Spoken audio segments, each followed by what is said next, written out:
It is Thursday, June 12th, and you have found Irish Illustrated Insider. I'm Tim O'Malley, joined today by Tim Priester of Irish Illustrated and John Bryce of Football Scoop, and most recently of a travel odyssey that I would not recommend for others. Guys, the news this week, it dropped yesterday, of course, that the Arkansas game will not be a wild game under the lights. It could be a very hot day, however, in at Arkansas. 11 a.m. Central Time, of course, noon for most people on the East Coast. That is a surprise kickoff time, guys, especially when we were thinking. I know that there's a lot of good games that night, but I thought the unique quality of Notre Dame Arkansas might put that at night. Yeah, I don't know. It may seem more unique to us than the national audience. It's And unique to when you look Arkansas at, too. yeah, well, no doubt about it. Yeah. And they're going to be really excited whether regardless when the kickoff is. But I think that's good for our travel purposes. That's good. We're happy about that. It's not an easy place to get to. And then when you look at the slate of games that day, it makes it pretty easy to understand why they slotted that at the noon spot. Yeah, I tweeted this yesterday when the SEC released all those time official times and then those time windows, and that's something they've only been doing for about 2 years now, because of so much fan complaint, and then frankly, I think it impacted attendance because they were naming kickoff times as low as 5 days before kickoff for way too many games. It just got out of hand, and so that's why they now do the windows so that you can at least plan your logistics a bit more. Arkansas wanted the game at night, but as I tweeted, this is strictly the SEC preserving its property with Alabama, Georgia that night. Yes, there are other great games over the balance of that day as well, but this is the SEC taking Notre Dame and putting it in that noon slot on ABC so that they have a prime time draw like Notre Dame to go opposite Fox's big noon schedule, and then they preserve their Alabama Georgia game and don't risk having it cannibalized by viewers of the Notre Dame Arkansas game. So I do think it's good news for Notre Dame. I did also talk with somebody yesterday, TP or TO, and noted that there's a real chance that it'll be a scorcher that day in Fayetteville, and there's no shade whatsoever in that stadium. So it'll be interesting, but overall, it's a break for Notre Dame. I do think it diminishes the atmosphere. I've never been to Donald Reynolds Stadium, but I've been to games in the South in September, and I looked this up real fast. You guys remember my story, of course, about the George Dickel shots that the elderly woman was taking in her Yeah. tailgater. That was an Arkansas Alabama game. It was September 22nd. It's the hottest I've been. I just looked to make sure I wasn't imagining it. It said the game time temp was 87 degrees, and that was a 2 o'clock kickoff. So it could be very, very hot as this game goes along. Of course, it would have been pretty humid at night as well. But I actually Yeah. think I it mean, does it's not like benefit. Yeah. A&M wasn't humid No. last year. Yeah. Well, yeah. Remember, we got very lucky. We were staying close to the stadium, and we kind of got dropped close to the stadium, so the walk was not like a total pool of sweat when we were trying to get in there. Right. Yeah. Of course, we were the idiots that had to go down on the field for 3 hours to absorb the atmosphere as well. So that's when we became pools of sweat instead. This week in recruiting, the only, and Tim will get into this a little bit more. Alistair Vallejo, soon to be 4-star, current 3-star defensive lineman, chose Michigan over Notre Dame. And the key, of course, is that he's an interior presence that ND needs in the future. Tim, I know you had some thoughts on this. It's a recent win. It's a bad timing win when you're doing a podcast, but there's been back and forth with Michigan and Notre Dame. Yeah, I've talked about timetable recruiting within a 5-day span. In early April, Notre Dame got commitments from Dunham and Iwatade, and then back-to-back days from Michigan. They got Blade and Vallejo, and I really like Vallejo. I think when I saw his film, Notre Dame fans weren't talking about Alistair Vallejo. He was new to the process, and things go fast now. I mean, it was just 2 months ago. Right. Yeah. When in Michigan, if you look at the timetable, Michigan offered them a day before Notre Dame did. I don't know if that prompted Notre Dame to offer him. Obviously, they really liked him, and I really like him. I think that his get off. I think he's a difference maker. He can really get upfield. He's got some lateral movement to him. He's a good football player, and it's my understanding that he chose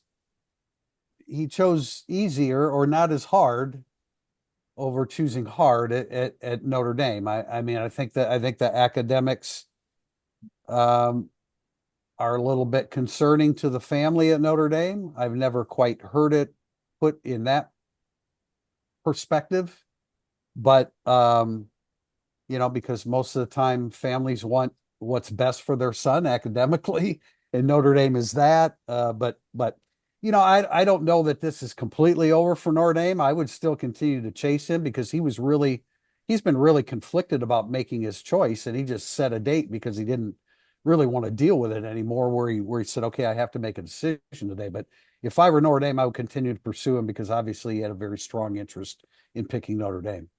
Well, and look, they're two programs seemingly headed in different trajectories. Now, Michigan closed well with the win against Ohio State and the win against Alabama, but then there was considerable staff turnover at Michigan after the 2024 season. So, to your point, TP, couldn't agree more. Notre Dame is positioned to challenge and should be, by all accounts, another college football playoff team in 2025. Most people are not talking about Michigan as a playoff team and are still addressing the fact that the Wolverines had a number of question marks about the future of that program. So to that point, I do think it's one that he committed. But the recruiting saying is for years is it's not over till he's signed and somebody's got the facts. Well, it's not really a fax anymore, but Right. it's still not over till he's signed. Yeah, I'm pretty sure that's a good point. I mean, Notre Dame fans would be worried about it right now if it went the other way. Oh yeah, no I mean, doubt. No, I mean, yeah, if he committed to USA, you'd still have to recruit him. So you might as well just go ahead and recruit him, and try to swim. And look, I addressed this in Thursday Thoughts. If you beat Miami and Texas A&M, I mean, the whole world's watching now. I right. don't know if that impacts Vallejo, but it will some other recruits along the way. If the Notre Dame's 2-0 after at Miami and Texas A&M, so but you'd still be recruiting him if he committed to you. So keep recruiting him now because he definitely likes Notre Dame, has a strong interest in Notre Dame, and like I said, he set a timetable. It's like I can't make a decision. Okay, I'm going to do it July 10th, so I have to make a decision. On Friday, June 6th, a national story that did not deserve a late Friday afternoon news drop, but it got one anyway. Judge Claudia Wilken issued a final approval for the settlement of House versus NCAA class action. There could always be an appeal, but if not, the settlement is now final and effective. And the number 2.576 billion, I have to keep looking back and reading because that just seems crazy. But I suppose the number we need most is that $20.5 million, for lack of a better word, annual cap on athletics. And it's going to open a new Pandora's box, but nothing compared to the one that was there prior. Yeah, I mean, we'll see. Certainly, this is a step in the right direction. It's a step to, I make this comment all the time. What do coaches love more than winning? And college administrators, for that matter, they love control. That's the only thing they love more than winning. They're all in it for the competition, but at some point in time, control becomes 1A and 1B. So anyway, this is a step toward giving the institutions and the leaders at those institutions some power back. And 20.5 million starting July 1st is a good spot. Now there's talks that they'll extend the opt-in deadlines. I talked to somebody this week, like the University of South Dakota, which is obviously not huge, but before this got passed and before there was the delay, they were not going to opt in because they didn't see a way to do it. And now they are intending to opt in and participate, obviously at a much smaller scale. So there's my point in bringing that up is just how many moving parts there still are, but this is a step in the right direction, especially because as the conference commissioners did their Zoom earlier this week, they all talked about the alliance that they're seeking to basically form and ratify, and that would even include the Pac-12, but it's the ACC, the Big Ten, the Big 12, the SEC. The alliance is to basically keep it at that 20.5 million, and then it has some built-in escalators moving forward, and then make it real NIL deals that have to be evaluated by Deloitte if they're over $600 moving forward. Now the flip side of that, I love the $600 number with all the money that we're throwing around right here. NIL deal over 600. Let me tell you something. They've all been over 600 as of now. So isn't that when you go do charity work, it's over $600 right now. Trust me on that one. Yeah, I was going to say, isn't 600 like the threshold for something you have to report, like as a Yeah, yeah. 1099 as a contract? You'd think I'd know that, being married to a pretty terrific It is your CPA. job to know that one, actually. But yeah, so it's a big step in the right direction. I know we've got more questions about it in segment two, so I don't want to step all over it, but it is an important step, and I'm going to be writing about it on Football Scoop today. There's already been Title IX lawsuits pop up instantly this week, more or less, Yeah. and Judge Claudia Wilkin addressed Title IX in before she issued her final ruling. She'd made it clear she did not see this as a Title IX issue. So while these lawsuits go forward, and I'll have some commentary from some of the legal reps that represent the NCAA and the collective parties that agreed to this, that is a very, very positive step. And the Title IX stuff, by the legal people way exponentially smarter than me, and that's a big group, indicate Title IX is not of their concern. Tim, do you want to tie in this question right now? Yeah, I do actually. Thanks, Tim. It came from Spider-Man 45, and it works here better than in segment two. Is the new 20.5 million revenue share agreement plus the Deloitte approval of fair market NIL deals going to have the unintended consequence of bringing back bagmen? If so, will this lead the SEC returning to dominating the postseason? I would say that it will lead the return in some regards. I know that's a major concern. Now, how much more stringent are schools going to be as they fold the collectives in and they have a little bit more of it? Because there is only so much money to go around. And to the point I keep making, I made it on a couple of national radio spots this week, is that 20.5 million isn't new money being distributed from some pot. That's 20.5 million that Notre Dame, Alabama, Georgia, Texas, everybody else has to come up with that in Right. some way, shape, or form. Either make it new money or making budget cuts. And a lot of places, I think Notre Dame's tightening its belt. I know Notre Dame is tightening its belt as one of them. So a lot of places are doing that with a hybrid model of both fundraising anew, finding new revenue streams. Tennessee and other places have put a quote unquote talent fee on top of their ticket prices. If you're a season ticket holder, you pay it. If you're a single game ticket holder, you pay it. And they have said that talent fee, all revenue is going directly for distribution to student athletes as part of the House settlement. So I do think that it won't be as renegade as the 80s in that regard, but I also know I've had college general managers tell me, like, when it comes down to it, we're going to find a way to get the payers played. And they're not poor. That's why it won't be as renegade as the 80s. I mean, Correct. everybody's getting money, so you don't have you're not But less you can, likely to accept money, but I mean, you're still there's fewer people that need to accept the money for various reasons, I guess. it's true, but you can say 20.5 and tomorrow that won't be big enough, No, that's true. That's true. right? I mean, So, outside of the 20.5, like if you're already getting money, you're maybe a little less likely to take a hand. Maybe you're not. I don't know. well, and then the other question is how it impacts your other sports, because I think this can really negatively affect Notre Dame's quote minor sports or really Olympic sports, they non-revenue call them. Yeah. sports. Well, and that's a concern nationwide. Again, I'll reference the DFO meetings I was in last month in Frisco, Texas, and there was someone from the NCAA there, and this is the second year in a row this statement has been made, and they said, look around the room and see you. Most of the room was men, but there's more female representation than ever before at those DFO meetings, and they just said sports are going to be cut, and look around the composition of this room, and with it being majority male, they were like, it won't be you guys, it won't be men's sports Mhm. that survive, it will be men's sports that get cut, because the point was the campus enrollment numbers on average throughout the country show greater female enrollment, greater female presence on campus, all the Title IX elements. So their point was, when the sports start getting cut, it will be men's non-revenue sports first. So I do think that that either becomes an offshoot of this, or I even noticed something I've been talking about for several years now is basically a 40 to 60 team super league in football spawning itself as all this stuff shakes out.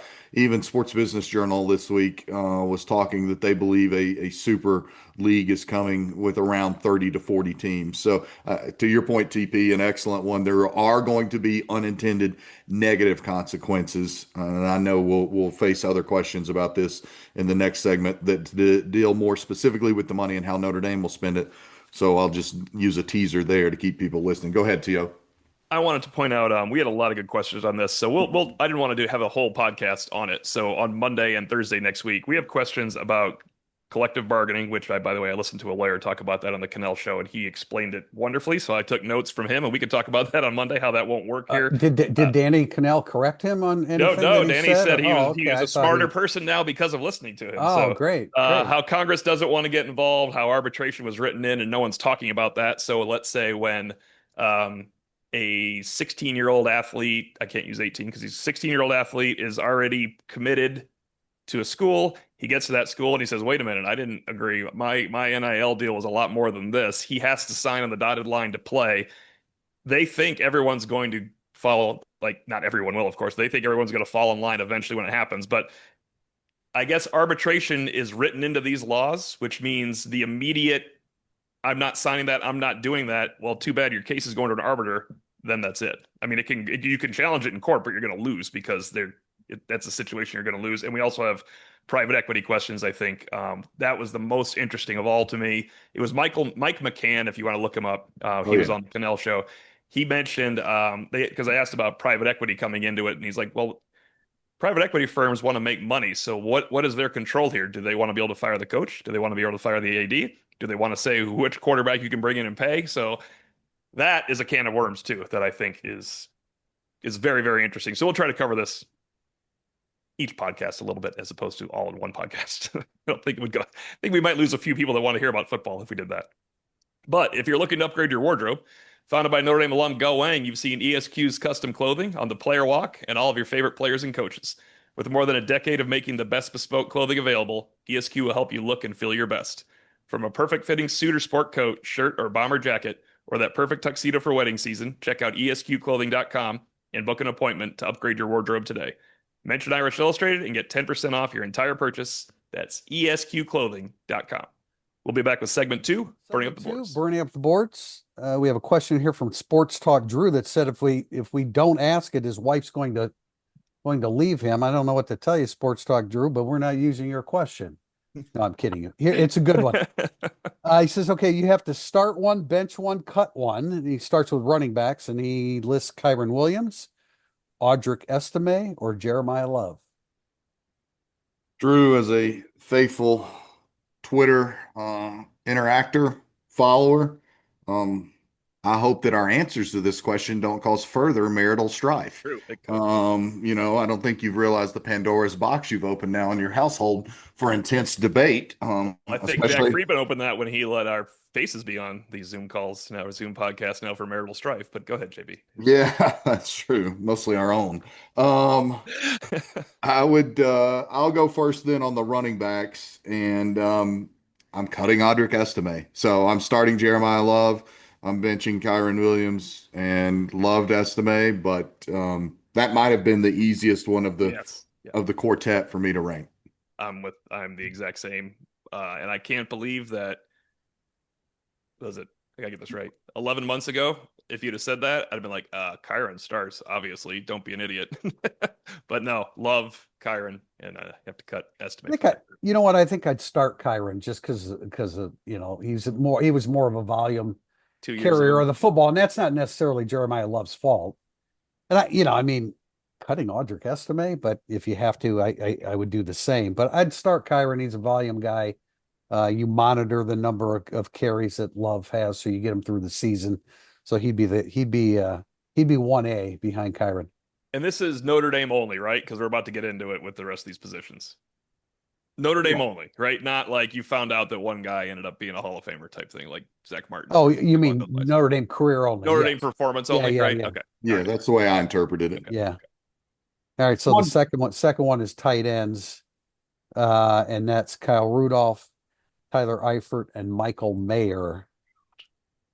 I cut Rudolph. I mean, I have to start Mayer because he broke Eifert's records. He was like Eifert. I think Eifert was a better player, but you got to be fair to what they did too. Mayer was dominant as a freshman on a playoff team. I start Mayer, and I run the 12 package. Screw you guys, no. But I have Mayer as my starter and Eifert on the bench. I don't have the depth of knowledge of you two, but that was the same way I had it. Mayer, my starter, then Eifert. And I also kind of wondered, a little surprised that we didn't see Cole Kmet on this list. So, And Kyle's the pro choice, of course, Rudolph. right, right. Fair. And then Kmet has Yeah. surged. I mean, he's coming off a career year. I think he got uh, a very nice payday after this past season or going into last season. So his pro career, as good as he was in college, he wasn't utilized as much as Mayer. And so anyway, I'm just adding to the debate in the Sports Talk Drew household by throwing out an extra name. Yeah, it's a good question, Tim, regarding just at Notre Dame, because I mean, Rudolph wins it long term, but I would go Mayer, Eifert, but like when we say bench, I want to establish that I'm going to use my bench liberally. I'm going to use them too. So, I'm going to bring in Love on second down. Exactly. Tyler, and I'm running the 12 package. There's no receivers that are getting over Eifert on this group that you could put in this thing. Yeah. You guys are going to have 14 offensive starters in a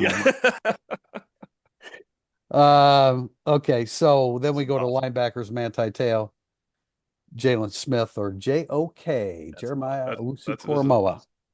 So at Notre Dame, I mean, Manti starts because he had the best season of any Notre Dame player in I don't know how many years and in quarter centuries. How do you cut? How in the world? There is no world you can cut one of these guys, but No. all right, who was better as the Butkus winner and who had a better impact on the team? Jeremiah Owusu-Koramoah. I would agree with that. I'd agree with that. That was, again, defer to you guys, but mine was Manti starts and Joke is my number two. And then unfortunately, Jalen Smith is the casualty. But when you look at those three, Manti played for a title, Joke played in the CFP, and Jalen Smith did not. And Jalen Smith on Al Golden's unit instead would make this a moot point. It would all be choosing Jalen Smith because Jalen Smith of Al Golden or Clark Lee. He would have been he would have been unleashed. I mean, he wasn't. There were times when he absolutely was not unleashed. The last category is safeties, and we have Harrison Smith, Tom Zivikowski, Kyle Hamilton, and Xavier Watts. So we're going to cut two, start one, and bring one off the bench, using it liberally. Can I just move someone to nickel? I'm cutting Zivikowski. And then at Notre Dame, I have to cut Harrison Smith, but he's the winner of the pro thing right now. Yeah. I have to start at Notre Dame. I have to start at Notre Dame only. Xavier Watts. Yeah, me too. That's how I look at it. But JB? Kyle Hamilton's the best player, and Harrison Smith. Kyle Hamilton might have a better pro career than Harrison Smith, but he's got 10 years to go still. So. Yeah, I mean, Harrison Smith should be in an NFL Hall of Fame. So. Yeah, I'm agreeing on the two cuts. And again, I'm also particularly as it points to Harrison Smith versus Kyle Hamilton and X Watts, the more overall team success that the latter two had. So, but I'm starting Kyle Hamilton because he was good enough to come in and start as a true freshman and be a true freshman All-American, and to prove then that he was a ball hawk. And the plays, X made some highlight plays, but one of the single best plays I've seen this decade in college football is Kyle Hamilton going from like the far hash to the side for that pick at Florida State. Yeah. And when I looked at this question this morning, wiping airport cobwebs from my eyes because T.O. had texted and said, "You better read the damn questions." Yeah. Because we don't call him Taskmaster O'Malley, T.O. Taskmaster O'Malley. We don't call him that for nothing. So I did look at the questions. I don't always, in full disclosure, read the questions before a podcast. So anyway, those are my two, but I'm starting Kyle Hamilton for sure. And knowing I've got the best Wally Pipp of all time right behind him. That was a fun segment. And actually, I got to give JB credit on this one, Tim. I think you and I both, Watts had the better ND career, but if you want to really quibble, Hamilton had 2.5 great years and Xavier Watts had 2 great years. And then that's true. Hamilton didn't play anymore after that. That's true. Yeah. Remember when I thought of this the other day, how many passes did Kyle Hamilton pick off, Tim, in preseason of his freshman year? 28 as a freshman. We saw 3 in Culver. In a minute and a half. He was everywhere. It was unbelievable. Jerkovic was part of that. Yeah. Question from Arrow Fan for TO and JB. Any updates on how Notre Dame will allocate the revenue sharing among football in the other sports. JB, you've hinted at this one. Go ahead. Yeah, I mean, football is going to have every bit of like $16 million, maybe stretching up to 18 million, is my understanding. We're going to be spending millions and millions on the top three programs, football, men's and women's basketball, and we're going to have a couple million or so left for revenue distribution everywhere else on campus. So you're in that 16 to 18 million dollar range for football is what I've been consistently told. I guess we should bring this up now, Tim. We talked about it off air. As part of the House versus NCAA settlement, 600 million is kind of compensation claims. 95% is supposed to go to the power football and basketball portion and 5% to the general. It sounds crazy, but it's also logical. I mean, that's why the NIL, that's why people could fight for NIL money in the first place. Name, image, and likeness was not because somebody was really good at one of the Olympic sports, unless you were the greatest of all time. I mean, you could have had Tiger Woods at Stanford or something along those lines, but I mean, it was. It's just the world we live in now, man. I mean, it's just the reality of it. And when the NCAA threw up their hands and said we can't control this anymore, it led to where we are now. Next question. Go ahead, just briefly, I would say, I mean, look at Notre Dame lacrosse and fencing, for example, and they've not only been team national champions, but they've had the respective individual version of Heisman or Wooden Award winners in those sports, and they've had some NIL opportunities, but they're not watched by 14 million people on a Saturday night inside Notre Dame's sold out Notre Dame Stadium and all the eyeballs on television. And so again, it's just economics. Like people can wave their arms and be upset about all of that, but it really is just economics at the end of the day. I find it tough for lacrosse because this is going to sound crude to fencing fans, but very few people watch fencing as opposed to Notre Dame lacrosse. If you're going to be comparing these as well, right. When Notre Dame's playing for a national title in lacrosse, Notre Dame fans know it. When fencing's playing for a national title, you read about it after they won it. Yeah, well, I agree. I agree with you. It's not that it's not a great sport that people don't love, but it's like the NBA on tape delay in 1980. I mean, the finals are on tape delay. The people that loved it were like, "Oh, cool, the Lakers won." Yeah. Well, and lacrosse is so highly entertaining in person as well. It is. Yeah. And I think it's a little more casual user friendly is the way I would term it. I've gotten a great appreciation for the sport, and I wouldn't simply, if Notre Dame wasn't a national title contender. Right. So great sport to watch. Question from Statman72. During its heyday, Stanford often employed jumbo packages of 6 or 7 offensive linemen to aid in playing smash mouth offense and to give its top offensive line backups meaningful game experience. Given its O-line talent and questionable tight end situation, could you see Notre Dame doing something similar this season? I dislike. I've come full circle. With the age, when you're playing a good team, I don't mean when you're playing North Carolina and teams that can't handle you up front. When you're playing Alabama or Texas, I dislike the jumbo packages in college football now. I like spreading you out as much as possible and having a very violent physical running back. And so does Mike Denbrock. Yeah. So I mean, that's a part of the equation here. Does Mike Denbrock want to go to something like that? All things being equal, no. It looked cool when Stanford did it. I will totally go with you on that one. It was. I don't think it's. They did it I think well. They're going away from that in the game now. Yeah. No, I mean, could it be seen as you alluded to as Tommy Rees liked to deploy, especially in that North Carolina game? Could we see that? How many questions have we had on the pod over the last 6 months about how Notre Dame replaces Riley Leonard in 4th and short or 3rd and short situations? So this is potentially a guy like Sullivan Absher could be a valuable 6 or Styles Prescott or Otting or whomever. I think you could occasionally see a 6 offensive lineman. I don't think it's anything that Notre Dame is going to devote an entire package to or that they end up branding basically in college football this fall. Our next question from BWAC29. I was reading Drew Mentock's article about Dallas Golden potentially playing both ways. On defense, these are pluses and minuses, I think. On defense, he gets coached by Mickens and could end up being this year's Morrison or more, but it's a crowded room full of talent. On offense, there's really no one quite at his level of athleticism, so he could find himself standing out. Playing both would split his time and make him worse at both. Or would it put him in the Travis Hunter path to a future Heisman? Which is best for him versus what does the team need most? Wow. Yeah. Um, The future Heisman part, so I'm all for that one. yeah, I mean, it probably wouldn't be a question if there hadn't been a Travis Hunter here in recent years or last year. Still think Ashton Genty would have gotten my Heisman vote, Yeah, I but think he would have gotten mine too. But um, Hunter was great. So. and yeah, he would be second for me. But man, I don't know. There's a lot there to answer. I think that obviously you're going to be better at one position if you devote all of your time to it. I don't know that does that help Dallas Golden on the next level of football after college?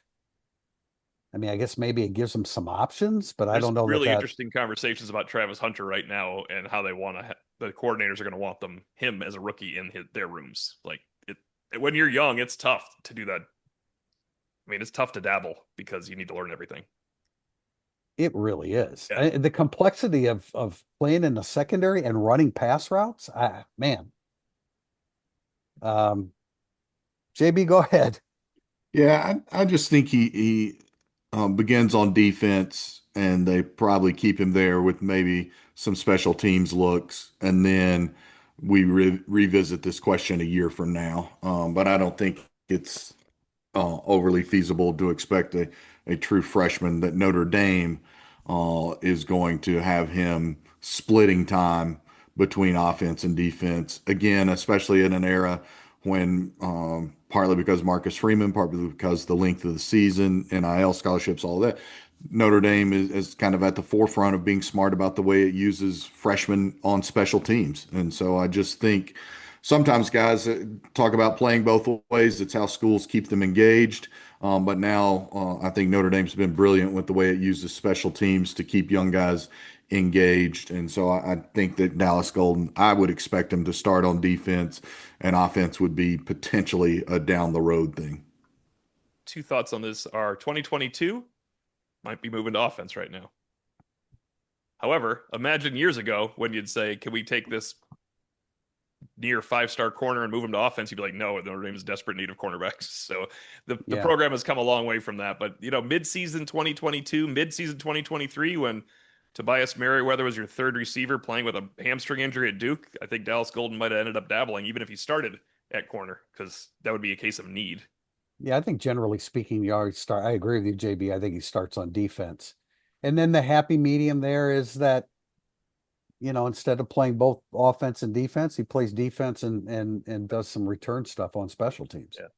From Port ND, what's the last ND football game? And I wrote this part in for Priester, maybe basketball. You attended as a fan when no longer reporting on ND football. Oh, I'm sorry. What's the latest ND football game you've attended as a fan? And if no longer reporting on ND football, would you attend the games in person or watch from home? I think I mentioned it recently that the last time I watched a Notre Dame game as a fan from the stadium was the fall of 1981 in my senior year at Notre Dame. I've gone to basketball games Right. since then and sat in the crowd. I don't cheer. I think that's kind of weird being in the position that we're in. But I You save just do that the for you the just do the wave, right? When the crowd gets really right, right, hyped in right. those Yeah. Notre Dame men's basketball games. I That's I save the emotion for the press box at football games, right, Tio? yeah, that's correct. You guys, Tim, how about you? The last football game I went to was '08 before I started officially covering them in '09. So it was did I go to the final game that year? Because my honeymoon was during the season. No, I did go to the pit game in '08. So that's the three overtime game. And would that be the last one? I think so. Basketball, to clarify, like we usually have one person covering basketball unless they're playing Duke or North Carolina or something along those lines. So basketball just happens periodically. Although it's been a while for me with kids. I can't the best. I used to really like when I moved back here. I got season tickets, and that was during the 45 game win streak that the Ooh, men's basketball team had. So I went to a lot of games with my then fiance. I remember I mean, Connecticut Marquette back to back. I remember those losses. The Connecticut crowd, when they lost that 45 game streak, was an awesome crowd. They just ran into a better Connecticut team. yeah. Yeah. I would, if I would stay home and watch, unless my kids wanted to go to the game. If I Yeah, wasn't, I would not. I will not sit in Notre Dame Stadium as a fan, other than like a box. I wouldn't sit in no, with. wow, highfalutin, huh? Well, then it's either that or I'm staying at home Or because at home, yeah. I don't think that I could handle the commentary from the stands. That's good. Yeah, that Thought one's about tough that. for me. And to your point, TP, it's hard for me. I love Major League Baseball, and I am the quintessential obnoxious fan of my team, which is the Braves. I tell people very loudly, I've kept Major League Baseball sort of sacrosanct as the thing I don't even dabble with any coverage with, so that I may maintain my presence as a Yeah. quote idiot fan. And I lean into the idiot, especially when it pertains to Brian Snitker because he's terrible. The last game I sat in the stands for Notre Dame, just as Joe Casual, whatever. November 10th, 2018, under the lights when Notre Dame gobsmacked Florida State. Florida State. Oh, I had some of the best seats of my life for any game anywhere. Paul Berrettini is the first person I ever met when I moved to South Bend all those years ago. He gave me his seats in those plush chairs right behind the bench, right behind the mums. So gold I seats. was, Good stuff, yes, right? Yeah. yeah. Like the ones we've seen Pete utilize with Tom Mendoza. These are the ones that Paul Berrettini gave me. And the better memory is that Paul Berrettini is now one of my best friends anywhere. And South Bend's been this incredible chapter where I've made a bunch of great friends. So that, Paul's a good dude. Tim that one Priester, was an easy one for me. Tim Priester, I can't believe I missed this. The last game I just looked and I'm ashamed of myself. The last game I was at, Cameron Dantley beat Notre Dame with the skinny Oh my puss. goodness. Oh my Yeah, goodness. Syracuse 24, Notre Dame 23. One of the Freezing cold. he would be in the top how many quarterbacks that shouldn't be that weren't good enough shouldn't He have and beat Zach Notre Frazier a Dame. year later. Yeah, he'd be on there. Yeah, Top five. exactly. I'm really only a fan of one team. The Cubs. Yeah. Yeah. The And 40. I guess it's a good point. I wouldn't want to cover the 49ers because I'd be yelling about Correct. signing aging running backs and stuff like that. Quarterbacks that Pete was afraid of 5 years ago. all right, we got two questions here. Jumping back to the house settlement issue. First one from Indy Dan 106. Now that the house settlement is finalized, do you believe the number of recruits who really liked Notre Dame but chose another school based on NIL, will that number of people decrease? And then Indy 710, what will happen to the Notre Dame collective following the new legislation? Well, the fund had already gone away. Yeah. And we were the first to report probably a year ago that Notre Dame was launching Rally and Yeah, he bringing might be it in-house. confused. He might be confused thinking Rally was Right, like that's on fine. Yeah, I'm getting there. So now that it has Rally and is the in-house thing, as we noted in the first segment, you still need collectives, especially when they're in the house, or you need that branch, whatever you want to call it. You don't have to call it a collective.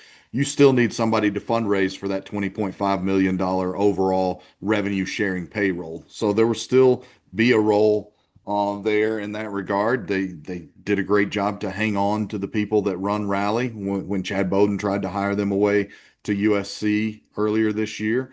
So there's still absolutely a place for that. And Indy Dan 106, you hope that whether it's Notre Dame or whomever, you hope that this measure and this step that should be eventually a massive step, that it does bring it back to kids making decisions based on all the right reasons for those individual kids, whatever they are, but that they're not making those decisions based on cash in a church offering plate. And I've shared that before, but I'll share it again. That's been a long held and long used tactic in Southern churches, Southern Baptist churches, by SEC coaches from time to time through the years. So there you go. I like that move. Actually, gotta give him some credit for ingenuity on that one, Tim Priester.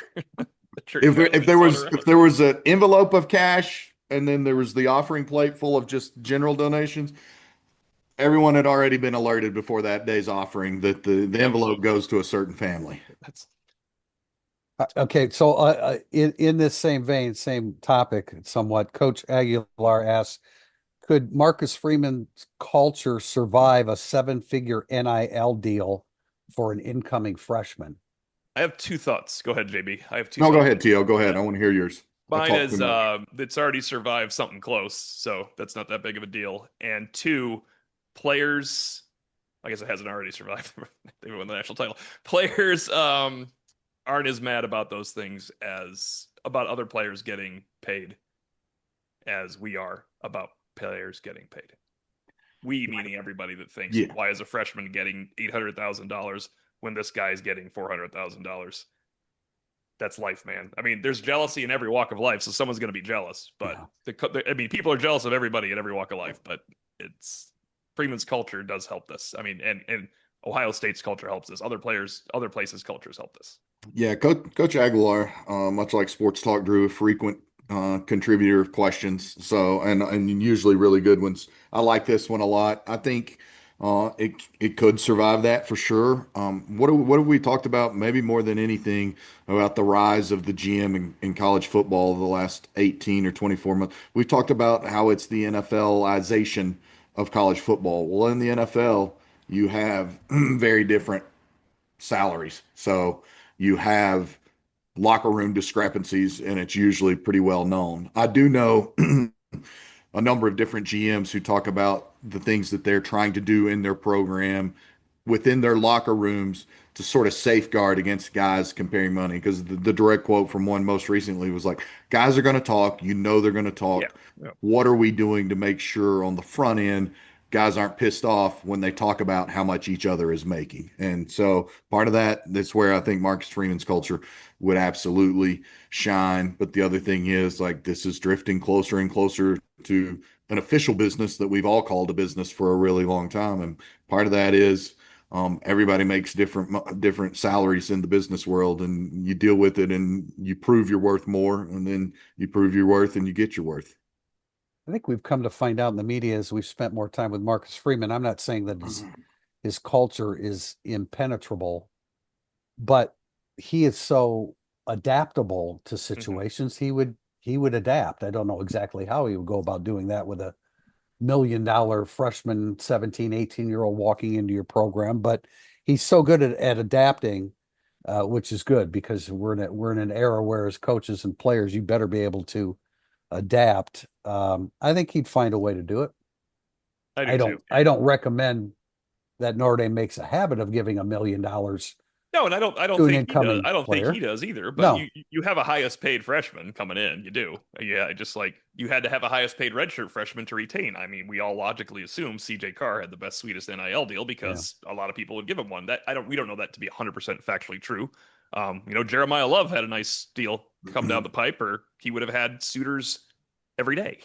Yeah, and he had a nice deal, and then he got a nice reworked deal last December, deservedly so. And that's one other thing, as we tie this all together, the House settlement and the magic 20.5 million number for now is that, again, that's designed to sort of circumvent or thwart all of those seven-figure NIL deals. And so this is one where there is structure. I know for a fact that Notre Dame had a structure already the past couple of years where it was tiered, and you made money based on whether you were a freshman or how you were as a freshman. Did you become a contributor? Or did you develop into a starter? So on. What position did you play? Again, just like an NFL model, and that's not unique to Notre Dame. That's what a lot of general managers out there are doing. They're going to spend $5 million or whatever on position group A, and then they'll divvy the money up within that position group because that's most important, and so on and so forth. But now a seven-figure NIL deal would have to be vetted by Deloitte in theory. And so if Deloitte says it's good, how could the locker room be mad? And amazingly, Nick Saban brought this up a long time ago. Paying starters versus we're going to pay starters this much, we're going to pay reserves this much, we're going to pay other guys this much. And I was like, that is crazy. And he's 100% right. Like, this was 3-4 years ago by Nick Saban when it started coming down, because he's realized you can't pay. I have never liked the thought that everybody on the team gets the exact same amount. That's absolutely the opposite of NIL. That the third string left guard gets the same amount as the starting quarterback or Xavier Watts. Right. That's truly rev share. Yeah. That's just nuts. That was just crazy bad business to me. It was, and I mean, I think that was the initial concept. Like, oh, right. I mean, you thought of it in those or at least terms. your class. Obviously, a freshman could get less than a senior, but it's the freshman the same. That's That was the wrong way of going about it. Heading down the home stretch here, question from VA Doc 88. Curious if there is consensus on the pod crew, which players will lead the 2025 team in rushing attempts, rushing yardage, receptions, and receiving yards. We'll revisit this maybe on a August podcast when we just go full boat and have everybody like Pete and Drew, everybody making their opinions at this point. But I bet you there's not a consensus other than I'm going to go ahead on rushing yards and think we all say Jeremiah Love is going to lead the team in rushing yards. I'll have Jeremiah Love as leading the team in rushing yards and attempts. And attempts, yeah. And I'm going Jaden Greathouse in receptions and yards. And I might cushion that second one a little bit closer to the season, but I don't see me deviating from those two being my answer now or my answer August 25th. Jaywan Sider, when we talked to him in the spring, he talked about, you better have your best running back on the field at the most critical times. I don't know if you guys were there then, yep, or if you remember that. And so, yeah, absolutely. I believe Jeremiah Love will get the most touches. I'm a believer in Jaden Greathouse, but I don't know that I can put all my eggs in that one basket based upon 2 games. No. They were the right 2 games. They were the right 2 games. Don't get me wrong. That was tremendous accomplishment. And, I hope he picks up where he left off, but I'm going to say Malachi Fields just because of his previous body of work. You don't think this is the same as John Goodman's oft talked about post from Dane Christ against Washington State in San Antonio? No, I don't. How many times do you think that came up on your podcast in the following season about how good John Goodman would end up being? I am leaning towards Greathouse because I haven't seen Fields at Notre Dame and he was working through an injury and he has some catching up to do. But I could see one having more yards and one having more catches too. It could happen. That can happen. Especially on this offense. So yardage might be Fields and receptions might be Greathouse. Yeah, cutting some stuff out. Like Greathouse on those little, it's 3rd and 4. What are we going to do? Well, the Greathouse runs that little play that it was Riley Leonard found him. Of course, trying to think it was Angeli. Angeli did the same thing. He carves out space now. He finds little spots. Yeah. So I could see that. That's why they like him in the slot, because of his ability to do that. Final question from A.T. Soizen, or on Twitter, it was Adam, if that might help. Adam just visited the Vatican this morning, where he said a prayer to deliver unto us a national championship in American football. He was wearing an ND alum polo, a shamrock belt, and an ND class ring. He feels he may have overdone it. What is the appropriate amount of ND attire to wear as a fan when you are traveling places? Well, we just saw the Pope enter the Vatican wearing a White Sox hat. So, Adam, I think you've been given, like, you should have dressed up as a freaking leprechaun, I guess.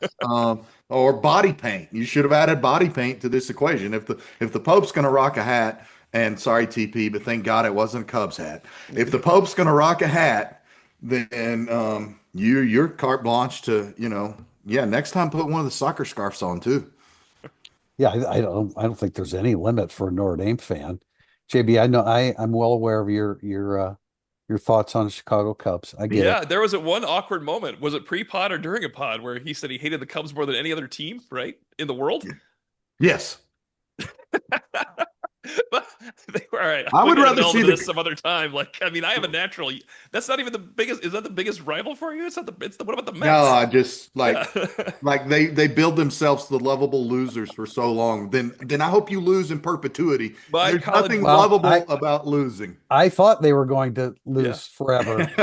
Most of my life, my first real recollection was the Miracle Mets and the Cubs collapse of 1969. I was 9 years old and that's when I really started. End of the 68 season, 69. And so, here's what I always said. If the Cubs were just still in the race by Memorial Day, it was a good season. Yeah. Well, look, I grew up on the powder blue Braves uniforms and I've seen a bunch of 100-loss seasons. So, anyway, yeah, I would rather see the Cubs lose than the Braves win. That's outstanding. That's good times. That's a legitimate hate. One of my roommates in college is from Philly, and he moved to Chicago. I think he hated the Cubs anyway, but he moved to Chicago after college, and he grew to hate the Cubs the way JB does, and it was part of the same reason. I That was do love going to games at Wrigley. I will oh yeah, concede yeah. that. I will concede. A little bit of sellout in that situation, but that's okay. I like going to. I've not been to the new stadium in Atlanta. I moved before that happened, and I was invited like when Notre Dame was playing Georgia later that night, so I didn't really think I could pull that one I off. I really like this team. It's a very good team, but it's not a great team, and it's not a World Series team, especially with Justin Steele out for the year. And B. Crow Armstrong, though, he's nice. yeah, I have watched I have watched an inordinate amount of Cubs baseball this spring, and that is one exciting player. That's a hell of a player. If he ever learns a little bit of plate discipline, it might not be in his best interest to do that because he's so reactive and it's working. But he was playing in South Bend, the single Yeah. A, one of the single A affiliates.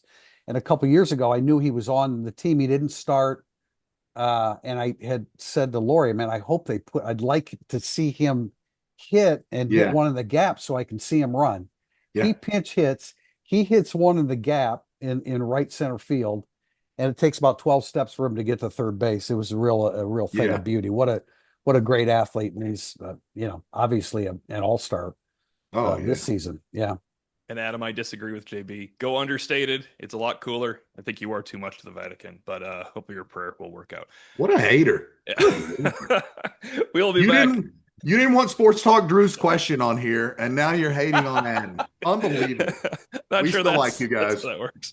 We will be back with another edition of Irish Illustrated Insider on Monday, June 16th. I think I'm getting my dates right. That's correct, isn't it, guys? Until then, for Tim Priester of Irish Illustrated, John Bryce of Football Scoop, I'm Tim O'Malley. Thanks for listening and watching Irish Illustrated Insider.